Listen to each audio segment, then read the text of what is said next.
asalaamu calaykum waraxmatullaahi wabarakaatu. kulanti waxaan oo wanaagsan daawadayaal idin ahaantiinba meel kastood adduunka ka joogtaan. kusoo dhowaada barnaamij gaara oo aanu ku falanqayn doono abaalmarinta xiddiga adduunka ee loo yaqaano the best. waxaa caawa loo ballansan yahay bixinta abaalmarinta xiddiga sanadka oo ay had iyo jeer bixiso shirkadda maamusha ciyaarta kubadda cagta ee FIFA. waxaana caawa ku herdamaya 3 ciyaaryahan oo u sharaxan inay hantaan Ballon d'Or. ciyaaryahanka ugu cadcad waxaa ka mid ah ciyaaryahanka daafaca uga ciyaara kooxda Liverpool iyo xulkan Holland, kaasoo dalkiisa ku hogaamiyey inay kaalinta labaad ka soo gasho koobka National League, iyo si la mid a inay kaalinta labaad kaga dhammaysato horyaalka dalka Premier League oo sanadkii hore dhibic looga qaaday. waxaa kale oo uu ku guuleystay koobka Champions League oo uu la qaaday kooxdiisa Liverpool. waxaa kaalinta labaad loo saadaalinayaa ciyaaryahanka dalka Portugal ee loo yaqaano Cristiano Ronaldo, kaasoo isaguna la qaaday wadankiisa koobka Nation League oo ay ka qaadeen kooxda Holland.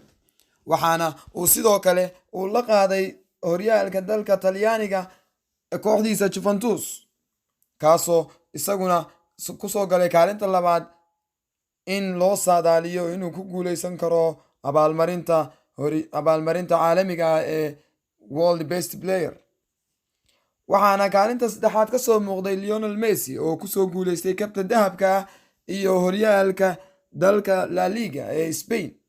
sidoo kalena waxa uu xulkiisa ku hogaamiyey inay gaaraan ciyaarta kabadnambaysta ee koobka finalka ee qaaradda Latin America.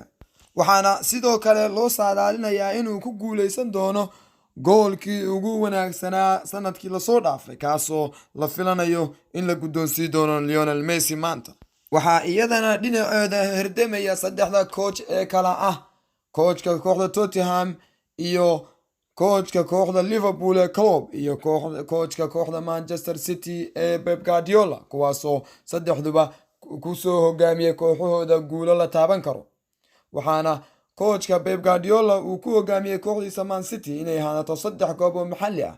waxaana kusoo xiga coachka kooxda Liverpool, kaasoo isaguna ku guuleystay koobka Champions League. waxaana kaalinta saddexaad soo galay coachka kooxda Tottenham, kaasoo isna kooxdiisa ku hogaamiyey ciyaarta kabadambaysta ee koobka Champions League ee finalka.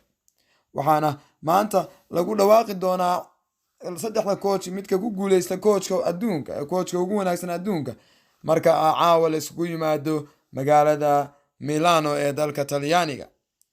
fadlan kasoo dhiibo wixii ra'yigaaga ah, nagulana wadaag commentiga.